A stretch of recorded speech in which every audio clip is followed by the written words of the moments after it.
Hi, welcome to engVid.com. I'm Adam. In today's video, we're going to look at participles. Now, this is a little bit more advanced grammar, but it's very useful and it's used in everyday speaking, but especially for writing and reading, because you're going to see participles everywhere. What participles do is they help you get sentence variety. They help you make your sentences shorter if necessary. They give you a little bit of style, okay? There are two participles that we need to look at. They are called the active or passive participle. Sometimes you'll see them as present or past participle. Past participles you're familiar with. Sometimes they're called the verb 3. So eat, past tense ate, past participle is eaten, right? So that's the participle. Now, especially with the ing, you have to be careful because ing words, although they are verbs with ing, they can be pretty much anything. They could be a gerund, as you know, so they're nouns. They could be part of the continuous verb, so be going, so I am going. It's a continuous action. But ing words can also be adjectives and adverbs. When they are adjectives and adverbs, they are actually participles. So it's very important to recognize them and know how to use them.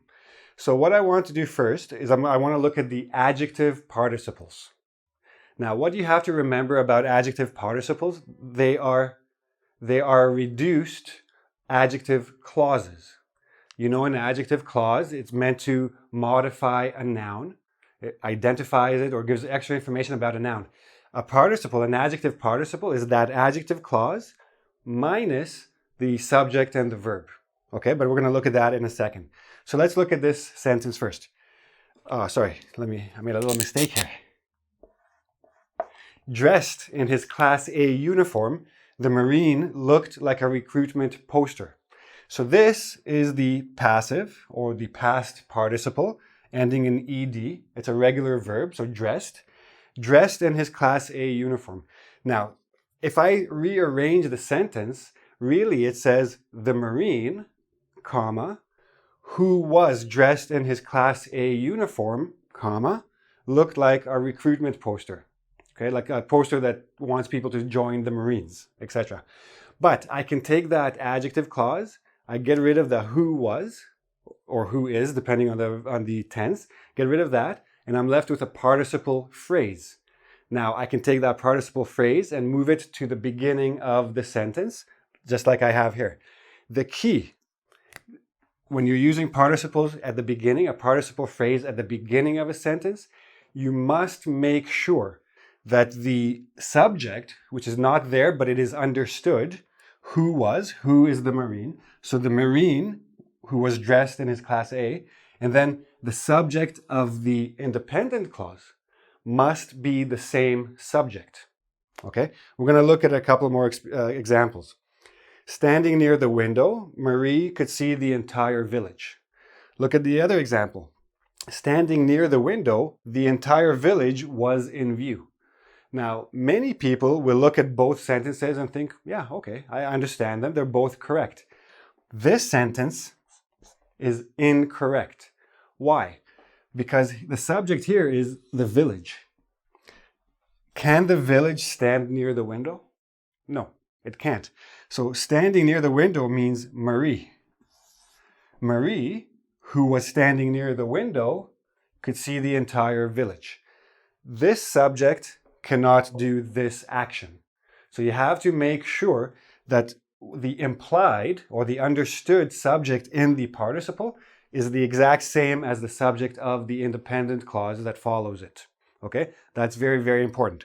So now what we're going to do, I'm going to look at a few more examples, and I want to show you that you can start the sentence with a participle phrase, but you can also leave it in the middle of the sentence. Okay, let's look at that. Okay, let's look at these examples now, and you'll see the different positions that participles can take. And again, we're talking about participle phrases for the most part. The jazz musician, known for his tendency to daydream, got into a zone and played for an hour straight. Okay, so what we're doing here, we're giving you a little bit more information about the musician. We're not identifying him, we're giving you extra information, which is why we have the commas. because if this were a regular adjective clause, it would be a non-identifying adjective clause, and I would have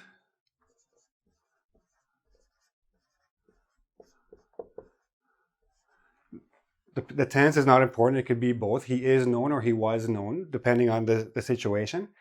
Who was known. But whenever I have the relative pronoun of the adjective clause working also as the subject, and I have a be verb, I can take them both out and leave only the participle and whatever else comes with it. If we have a participle and it's only the participle with nothing else after it, that becomes the adjective and it goes before the noun, but I'll show you that after. So this basically is telling you something about the musician. So it comes in the middle. Now in this sentence, the woman talking to Jeff is his sister. The woman who is talking to Jeff is his sister. Now I'm identifying the woman, so I don't have a comma here because it's an identifying adjective clause. And I take out the relative pronoun subject and again the be verb. Now, don't get me wrong, you can make participles with other verbs besides the be verb, but we're going to look at that another time. For now, this is just the basic structure, the basic way to make participles. And again, identifying the woman. Remember, when we leave the participle inside the sentence, then it's going to come right after the noun it's modifying. So you don't have to worry too much about making sure the subjects agree. When you put it at the beginning, make sure that the subjects agree, or the implied subject anyway. The station chief was fired, meaning there's an open position. Open position means like a job you can apply for. Now here, again, which means.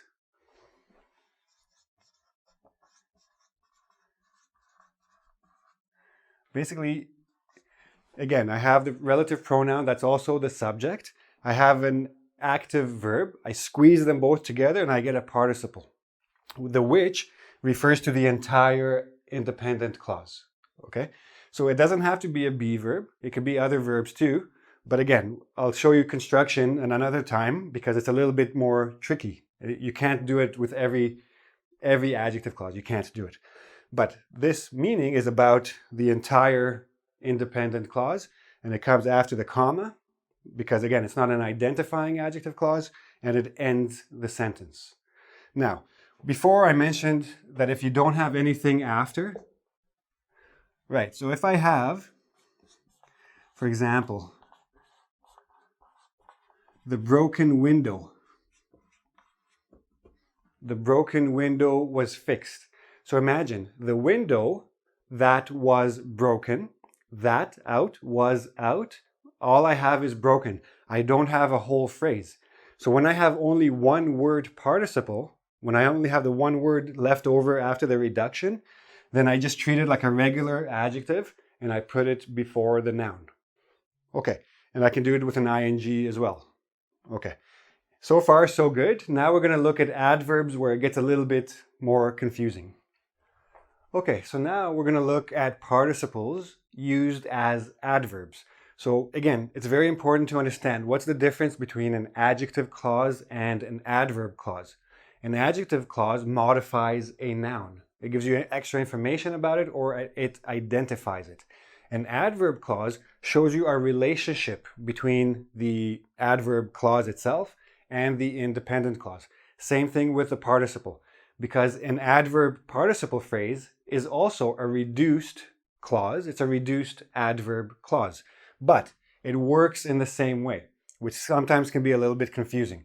So let's look at the examples. Given the choice, most people would probably choose good health over good fortune. So right now, you can say most people who are given the choice would probably choose. You could say that. You could tell me about which people, or you could show me the relationship about when they would make this choice. Now, this would give you a hint. Would choose. It's a hypothetical. So technically, this is if they were given the choice, most people would probably choose. So this is a conditional adverb clause reduced to a conditional participle, adverb participle. So you have your conjunction, your subject, and your verb all squeezed into the participle. But again, the subject must agree. Okay, there must be the same subject. Even if you don't see the subject here, even though it's not a clause, there is no subject, it's a phrase, there is an implied or a suggested subject in that participle. And that's the key to remembering and to using participles. Here, realizing that the police were onto him, Bernie quickly moved his millions offshore. Now here is where you have a little bit of a problem. This sentence, this participle, could be an adjective or it could be an adverb. When it's not entirely clear, most people will assume or will think of this as an adjective participle. So, Bernie, who realized that the police were onto him, quickly moved his millions offshore. Or, as he realized, or because he realized that the police were onto him, Bernie quickly moved his millions offshore. Both of them are correct, both of them are okay. But if you ever want to make very sure that your adverb participle is understood as an adverb participle, sometimes add the conjunction. You can have the participle, but add the conjunction just to make sure. So if I say, delivering his speech to the council, Frank had a heart attack. So Frank, who was delivering his speech to the council, had a heart attack. But I don't want you to understand that I'm saying something about Frank. I'm not saying that. I'm talking about what happened during the time. So at the same time, two things were happening. A longer action and a quick action. Delivering his speech and had a heart attack. So I would add the conjunction while to make sure you understand that I'm focusing on the adverb relationship, not modifying Frank with an adjective. Okay? If you're not sure, use the conjunction.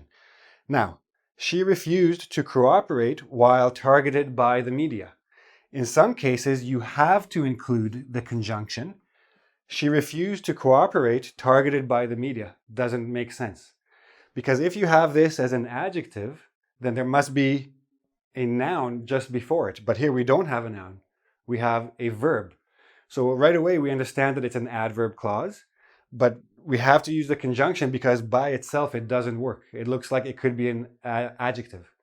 We want to make sure you understand it's an adverb, so we add the conjunction and then we can use the participle.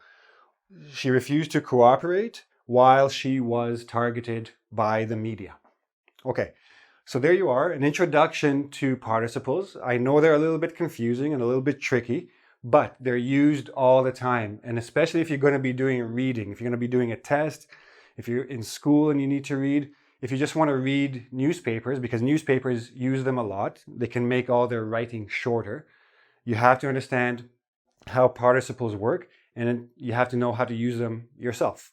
So if you have any questions about this, please go to engVid.com. You can ask questions there in the forum.